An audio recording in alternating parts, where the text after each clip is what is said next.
top story tonight is on an ongoing debate on whether open plan classrooms are more effective than closed plan classrooms, with open plan classrooms consisting of as many as 90 students in one room, while closed plan classrooms has only 30. Important research methods are needed in order to gain a full understanding of both environments. It is through observation that a researcher can both identify the positive and negative aspects of these environments. Observation consists of taking notes on the field of the participants, the setting, the purpose, and social behaviour, as well as frequency and duration of any observation. They may include verbal, non-verbal, and also physical behaviour. We have with us now Tanya Jansen, a local primary school teacher, with more on how observation is an effective research method. I believe that observation is an effective form of research because it allows the students and teachers to feel most natural. We all know students and children, and we know that if they're being watched, they don't act the same way.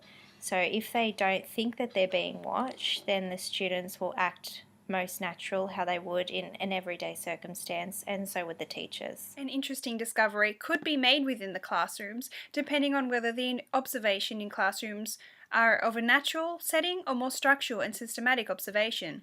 Another observation tactic to consider would be a bit like a survey, where every respondent is asked the same questions, but in this case questions are not asked, and instead particular types of behaviour are looked for and accounted for instead.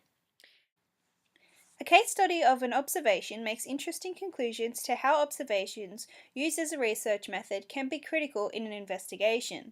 David Rosenhan was interested in how diagnoses of mental illnesses were made. He and 7 associates went to different mental institutions and simply said they were hearing voices. They were all admitted to hospitals despite the fact they all acted normally. The range of stays in the hospitals was from a low of 9 days to a high of 52.